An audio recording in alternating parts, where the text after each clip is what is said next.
What's up, everybody? Welcome back to my channel. You already know it's your girl Lola, back with another video. Before we get into that video, make sure you guys subscribe. I'm gonna wait.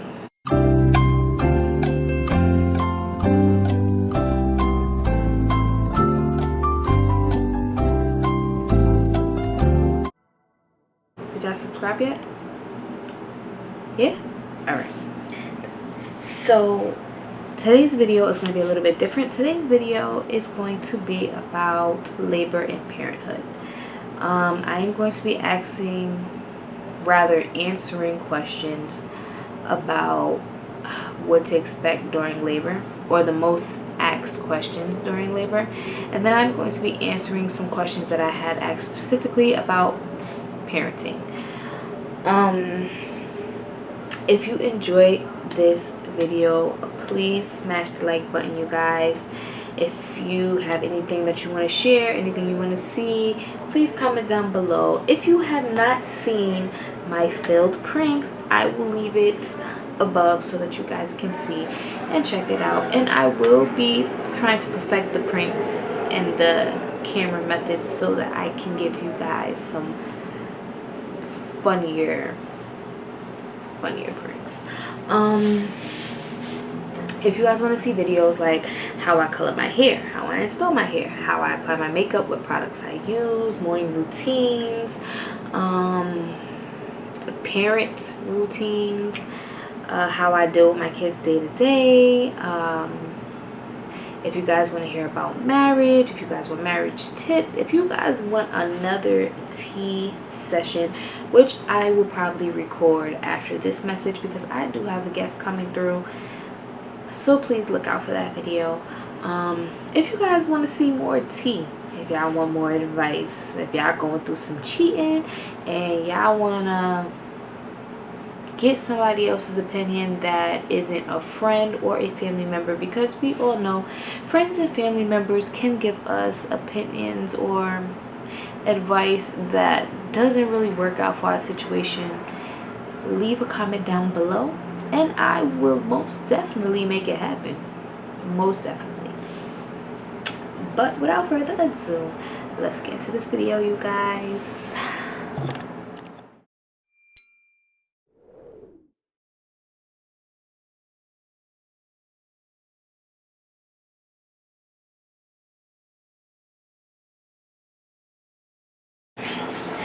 Okay guys, so don't mind me, I know I'm a little fat. Quarantine has not been my best friend. I will be reading questions from my laptop, bear with me. The first question I am going to answer, and as I said before, and as you can see from this title, it is going to be most asked questions about labor.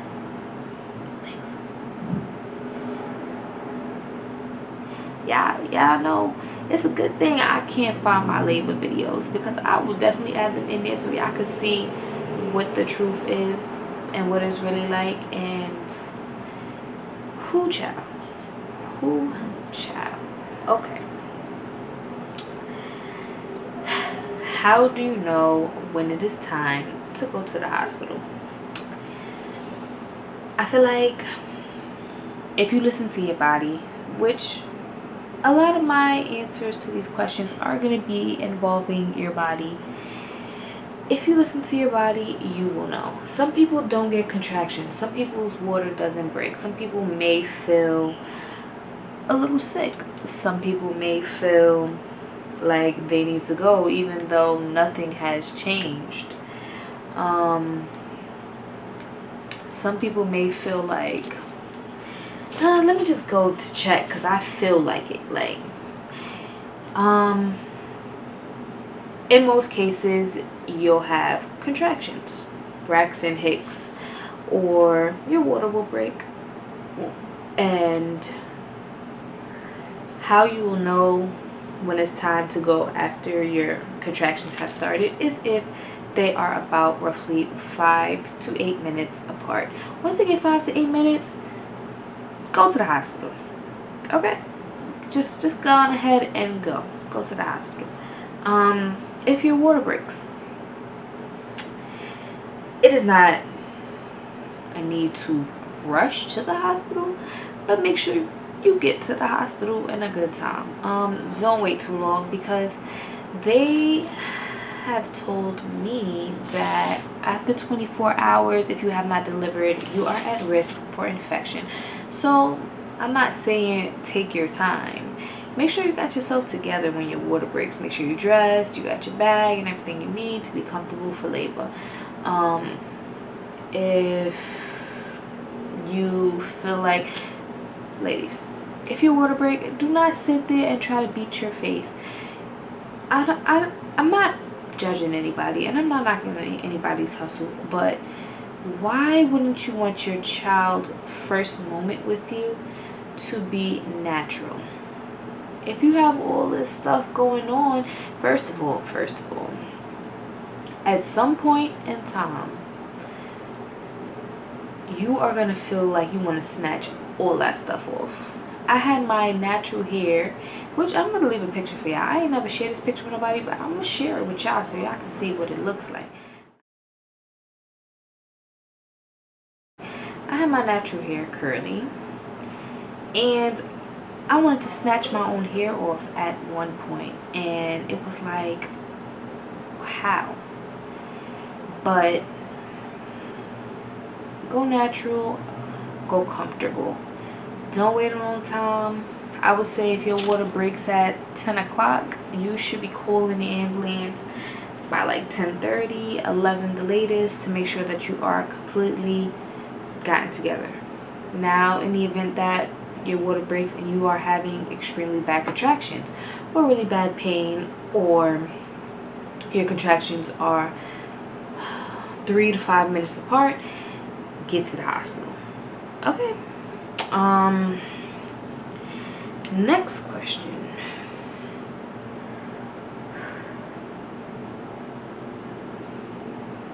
How can you tell that your water has broken? Without a doubt, it is undeniable. If your water broke, you will definitely know. It feels like a sudden pop and then gushing fluids coming down. There are some cases where it doesn't break completely and it's like a leak where it feels like you're just slightly peeing on yourself all day. If you feel like that is what's going on with you, I would suggest that you just go to the labor and delivery, because they have like this swab that they can do to tell if it is the amniotic fluid. In most cases though, if your water breaks, you'll know. It's like turning on the faucet and letting it run. It doesn't stop at all. It keeps going and going and going, and it can be quite annoying at some point. Next question, you guys. When should I get an epidural?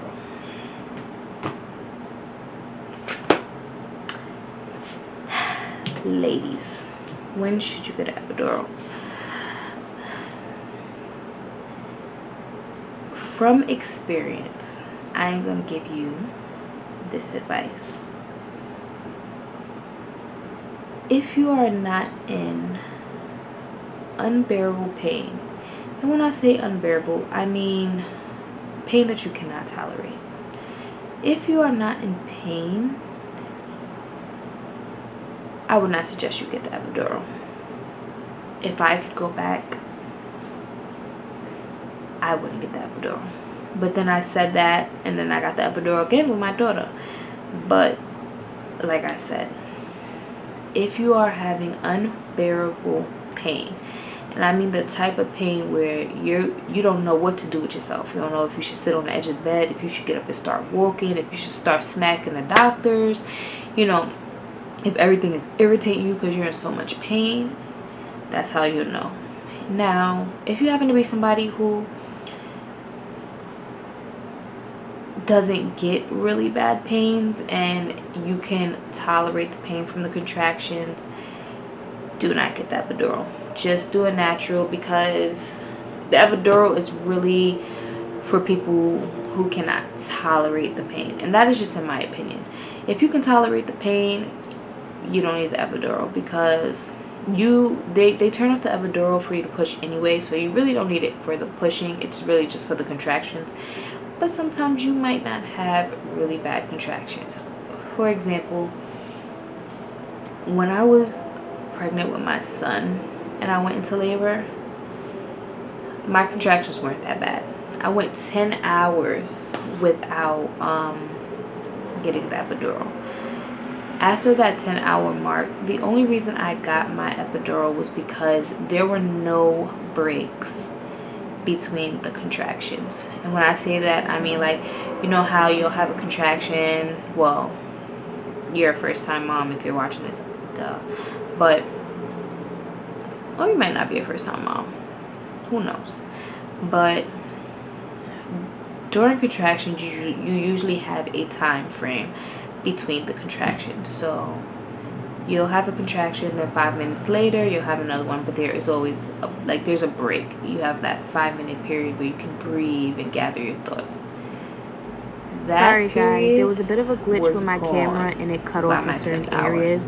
What I basically was saying was, at a certain point at my 10th hour, my contractions did not have any break in between. So as one big contraction ended, another really big one would come through.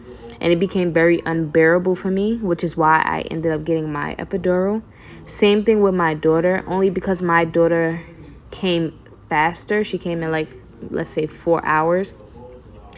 My contractions were a lot faster, so it was a lot more painful, and it felt like my body was literally being ripped apart.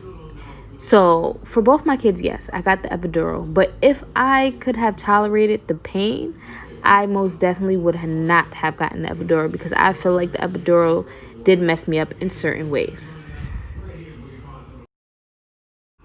I was also saying that if your water breaks and you can manage the leakage, or you have something that can hold it down until you get to the hospital, have somebody drive you to the hospital versus calling the ambulance, because it is a lot better when you deliver at a hospital that knows your needs and your health history when dealing with your labor. If you go to a hospital that knows nothing about it, it's like a joy kill. Like, it takes away your joy, because they don't know what you want and what you need and what you had planned, and they do what they want and what they think is best. Like, for instance, when my water broke with my son, I called the ER because the ambulance service at the hospital where I was delivering was busy, and they took me to the nearest hospital, and it was actually like horrible. It was my worst experience. It was very, very, very, like, I can't even explain it, you guys. I if I could do it over, I would. It was like,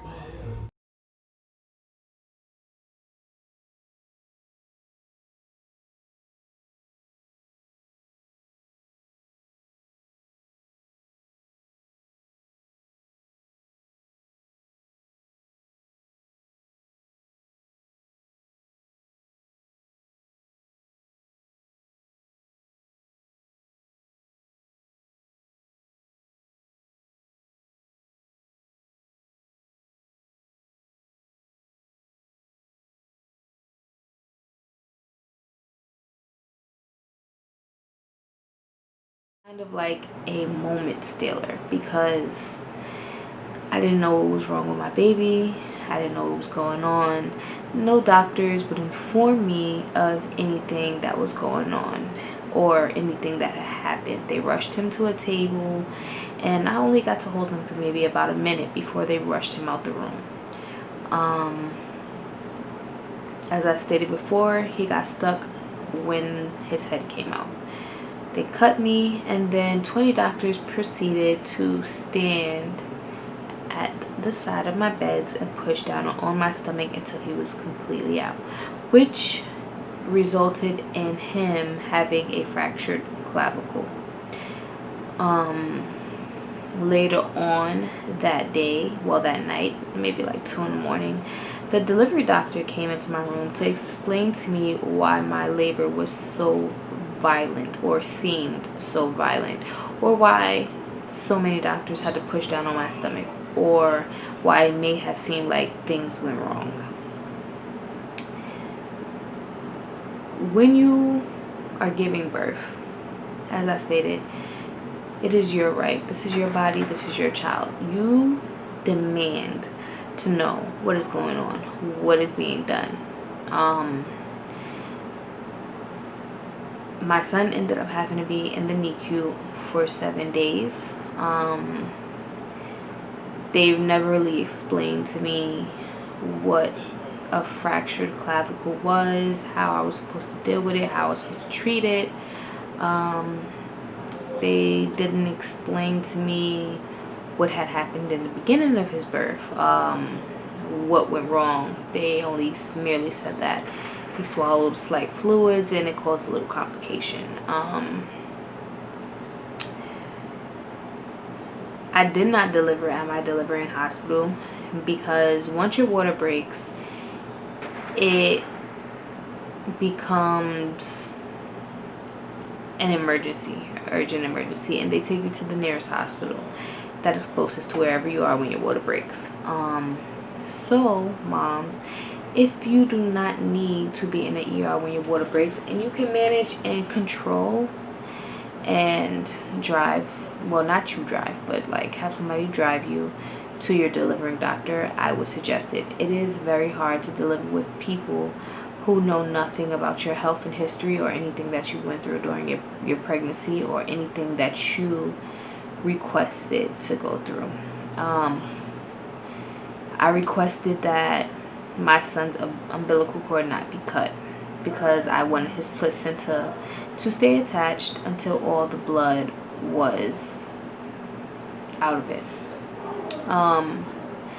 I feel like maybe that was the reason why my experience was traumatic, because when I had said that before giving birth, well, before pushing, rather, they told me, oh yeah, sure, it can stay attached as long as nothing goes wrong. And then something went wrong. And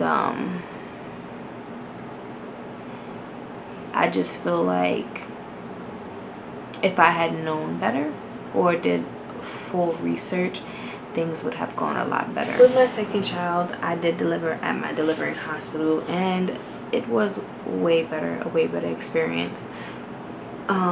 She did get stuck. They did explain to me, unlike my first experience, why she got stuck. Both my kids were in the 8-pound range. My son was 8'13", my daughter was 8'10", and they did explain to me that when you have babies that are on the bigger scale, I guess under 7 is relatively what they go for, or 7 and under. But when you have babies that are above 7 pounds, hitting the 8-pound range and up, that there is a chance that they can get stuck. They did not have to cut me when she got stuck. They did not violently push on my stomach when she got stuck. They did push on my stomach, but it wasn't 20 doctors. There was one doctor that just pushed one really good time and she was out. She stayed in the NICU not even for a full week, maybe for 2 days before she got discharged, and she was completely healthy. They did a way better job with my delivery than with my first delivery. I think it is a big thing to enforce when going into labor, that you be with the people who are with you and your progress during your pregnancy. If you're going somewhere or to a hospital where nobody knows anything of your history, it gives a different feeling, because they don't know if something can go wrong. They don't have that record unless you give it to them or unless you tell them. And even if you do tell them, they treat you as if you don't know what you're talking about because you are not the doctor.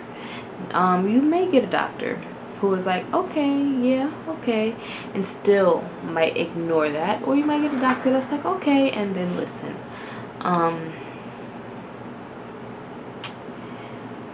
However, and no matter what the experience was, I am glad that my kids are healthy today. I am glad that my son is healthy. He is absolutely perfect. And if I could go back, I would probably do a lot of research, and I would probably know my rights when I go into that hospital.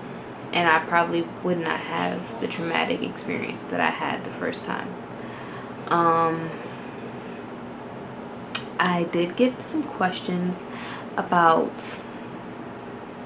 parenting after having kids. I had one question about more so young boys and why do they have erections at such young ages. And to my understanding and from my doctor explaining it to me, your son is still a male. At some point in his life, he is going to be aware of his body parts. And they are going to do all the things that you see them do in grown men. She explained to me that that is how I know that it functions the way it needs to be. It is extremely normal. Do not discourage your kids. If your son has an erection in the morning, do not make it a big deal. Talk to your children. I'm not saying have the talk or get into a crazy detail with a young child. I'm just saying to not discourage them. Explain to them the proper way to deal with these type of situations to the best that you can. Explain to them things that they should and should not do and the times that they should and should not do them. I got a question about why relationships do not work. And that is not a parenting question, but I'm still going to answer. I feel like a lot of relationships do not work, and this is just my opinion. I feel like they do not work because okay guys, I don't know what's wrong with my camera, but I had another glitch. If you enjoyed this video, please give it a thumbs up. Make sure you don't forget to subscribe and turn on your bell notifications so that you can know the next time that I post another video. If you are a new subscriber, welcome to the channel and welcome to the family. And I feel like the other parent, and with that being said, you guys, until next time, it is needed. I feel like they keep their same characteristics, and most times